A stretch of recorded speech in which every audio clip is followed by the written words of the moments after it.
ಒಂದ್ ಕಡೆ ವಿಚಾರಣೆ ತೀವ್ರಗೊಳ್ತಾ ಇದ್ದ ಹಾಗೆ ಹಲವು ಮಹತ್ವದ ವಿಚಾರಗಳು ಒಂದೊಂದಾಗಿ ಹೊರಗಡೆ ಬರ್ತಾ ಇವೆ. ದರ್ಶನ್ ರೇಣುಕಾ ಸ್ವಾಮಿಯ ಶವವನ್ನ ಎಸಿರಿ ಅಂತ ಹೇಳಿದಂತಹ ಜಾಗ ಯಾವುದು, ಯಾವ ಜಾಗದಲ್ಲಿ ಎಸೆದು ಹೋಗಿ ಅಂತ ಹೇಳಿದ್ರು. ಚಿತ್ರದುರ್ಗದ ಬೆಟ್ಟದಲ್ಲಿ ಶವ ಎಸಿರಿ ಅಂತ ಹೇಳಿ ದರ್ಶನ್ ಸೂಚನೆಯನ್ನ ಕೊಟ್ಟಿದ್ದಂತೆ. ಆರೋಪಿಗಳು ಹೇಳಿಕೆಯನ್ನ ಕೊಡುವಂತಹ ಸಂದರ್ಭದಲ್ಲಿ ಬಹಿರಂಗವಾಗಿರುವಂತಹ ವಿಚಾರ ಇದು. ಹಾಗಾಗಿ ಆರೋಪಿ ರಘು ಪ್ರಕರಣದ 4ನೇ ಆರೋಪಿ ಆತ ರವಿಗೆ ಆ ಕಾರ್ ಡ್ರೈವರ್ ಇರ್ತಾನಲ್ಲ, ಆತನಿಗೆ ಶವವನ್ನ ಕಾರ್ನಲ್ಲಿ ಸಾಗಿಸೋಣ ಅಂತ ಹೇಳಿದ್ದಂತೆ. ಆದ್ರೆ ತನ್ನ ಕಾರ್ನಲ್ಲಿ ಶವವನ್ನ ಸಾಗಿಸೋದಕ್ಕೆ ಎಟಿಯೋಸ್ನ ಡ್ರೈವರ್ ಆಗಿದ್ದಂತಹ ರವಿ ನಿರಾಕರಿಸ್ತಾನೆ. ರವಿ ನಿರಾಕರಣೆಯನ್ನ ಮಾಡಿದ್ರಿಂದ ಆ ಪ್ಲಾನ್ ಚೇಂಜ್ ಮಾಡಿದ್ರು ಆರೋಪಿಗಳು. ನಂತರ ಸುಮನಹಳ್ಳಿ ಬ್ರಿಡ್ಜ್ ಬಳಿ ಆತುರವಾಗಿ ಆ ರಾಜಕಾಲುವೆಯ ಸಮೀಪ ರೇಣುಕಾ ಸ್ವಾಮಿಯ ಶವವನ್ನ ಎಸೆದು ಹೋಗಿದ್ರು. ಶವವನ್ನ ಎಸೆಯೋಕೆ ಇನೋವಾ ಹಾಗೆ ಸ್ಕಾರ್ಪಿಯೋ ಕಾರನ್ನ ಬಳಕೆ ಮಾಡಿದ್ರು ಆರೋಪಿಗಳು.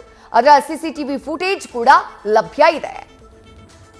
ಮತ್ತಷ್ಟು ಡೀಟೇಲ್ಸ್ ನಮ್ಮ ಪ್ರತಿನಿಧಿ ಸಂದೇಶ್ ನೀಡ್ತಾ ಹೋಗ್ತಾರೆ. ಸಂದೇಶ್, ಕೊಲೆ ಮಾಡಿದಂತಹ ನಂತರದಲ್ಲಿ ದರ್ಶನ್ ಅವರ ಪ್ಲಾನ್ ಪ್ರಾಪರ್ ಆಗಿತ್ತು, ಅಂದ್ರೆ ಇಲ್ಲೇ ಬೆಂಗಳೂರಿನಲ್ಲಿ ಬೇಡ ಚಿತ್ರದುರ್ಗದಲ್ಲಿ ಎಸೆದ್ರೆ ನಾವು ಬಚಾವ್ ಆಗಬಹುದು ಅನ್ನುವಂಥ ಅಂದಾಜನ್ನ ಮಾಡಿದ್ರೋ ಏನೋ.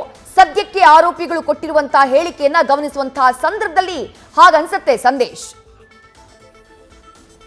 ವಿದೇಶಿ ಖಂಡಿತವಾಗ್ಲು, ಯಾಕಂದ್ರೆ ಇಲ್ಲಿ ದರ್ಶನ್ ಅವರ ಪ್ಲಾನ್ ನಂತೆ ಆರೋಪಿಗಳು ಏನಾದ್ರು ಬಾಡಿಯನ್ನ ಡಿಸ್ಪೋಸಲ್ ಮಾಡಿದ್ರೆ ಸ್ವಲ್ಪ ಮಟ್ಟಿಗೆ ಕಷ್ಟ ಆಗ್ತಾ ಇತ್ತು ಪೊಲೀಸರಿಗೆ ಆರೋಪಿಗಳನ್ನ ಟ್ರೇಸ್ ಮಾಡೋದಕ್ಕೆ. ಯಾಕಂದ್ರೆ ಇಲ್ಲಿ ಪ್ಲಾನ್ ಅನ್ನ ಮಾಡಿರೋದು ನೋಡೋದಾದ್ರೆ ಆರೋಪಿಗಳ ಸ್ಟೇಟ್ಮೆಂಟ್ ನಲ್ಲೂ ಕೂಡ ಆರೋಪಿಗಳು ಮೆನ್ಷನ್ ಮಾಡ್ತಾರೆ.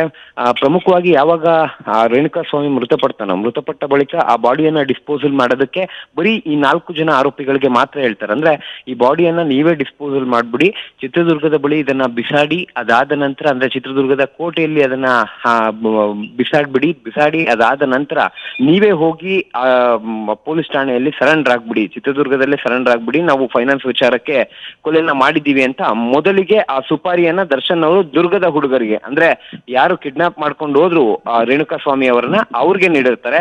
ಅದಾದ ನಂತರ ಯಾವಾಗ ಈ ವಿಚಾರಕ್ಕೆ ಸಂಬಂಧಪಟ್ಟಂತೆ ರಾಘವೇಂದ್ರ ಕೂಡ ಒಪ್ಕೊಂತಾನೆ, ಅಂದ್ರೆ ಓಕೆ ನಾವು ಈ ರೀತಿ ಮಾಡೋದಕ್ಕೆ ರೆಡಿ ಅಂತ ಹೇಳಿ ವಾಪಸ್ ಬಂದು ಅವರ ಹುಡುಗರ ಬಳಿ ಮಾತನಾಡುವಂತ ಸಂದರ್ಭದಲ್ಲಿ ಡ್ರೈವರ್ ರವಿ ನಾನು ಯಾವುದೇ ಕಾರಣದಕ್ಕೂ ಕೂಡ ಮೃತ ದೇಹವನ್ನ ನಾನು ನನ್ನ ಕಾರ್ನಲ್ಲಿ ಇಡೋದಿಲ್ಲ ಅನ್ನೋ ಒಂದು ಮಾತನ್ನ ಹೇಳ್ತಾನೆ. ಅಂದ್ರೆ ಆ ಒಂದು ಬಾಡಿಯನ್ನ ನಾನು ಯಾವುದೇ ಕಾರಣಕ್ಕೂ ಕೂಡ ಇಡೋದಿಲ್ಲ ಗಾಡಿಯಲ್ಲಿ, ಅಂದ್ರೆ ನನ್ನ ಕಾರ್ನಲ್ಲಿ ಇಟ್ಟು ಮುಂದಕ್ಕೆ ಹೋಗೋದಿಲ್ಲ, ಯಾವುದೇ ಕಾರಣಕ್ಕೂ ನನ್ನ ಕಾರ್ನಲ್ಲಿ ಆ ಒಂದು ಮೃತದೇಹ ಇರಬಾರ್ದು ಅಂತ ಹೇಳ್ತಾನೆ. ಯಾವಾಗ ಆ ರವಿ ಉಲ್ಟಾ ಹೊಡೆಯೋದಕ್ಕೆ ಶುರು ಮಾಡ್ತಾನೋ ಅದಾದ ಬಳಿಕ ರಾಘವೇಂದ್ರ ತೆರಳಿ ದರ್ಶನ್ ಅವರ ಬಳಿ ಮಾತನಾಡಿ ನಂತರ ಮತ್ತೆ ಹೊಸ ಹುಡುಗರನ್ನ ಕರೆಸ್ಕೊಂಡು ಅವರ ಜೊತೆಯಲ್ಲೇ ಇನೋವಾ ಕಾರ್ನಲ್ಲಿ ಇವರು ತೆರಳ್ತಾರೆ. ಇನೋವಾ ಕಾರ್ ಹಾಗೆ ಸ್ಕಾರ್ಪಿಯೋ ಕಾರ್ನಲ್ಲಿ ತೆರಳಿ ಅದನ್ನ ಆ ಒಂದು ಮೃತದೇಹವನ್ನ ಸುಮ್ಮನಹಳ್ಳಿ ಬ್ರಿಡ್ಜ್ ಬಳಿ ಬಿಸಾಕಿ ಬರ್ತಾರೆ. ವಿದೇಶ್ರೀ, ಥ್ಯಾಂಕ್ ಯು ಸಂದೇಶ್ ತಮ್ಮೆಲ್ಲ ಡೀಟೇಲ್ಸ್ಗೆ.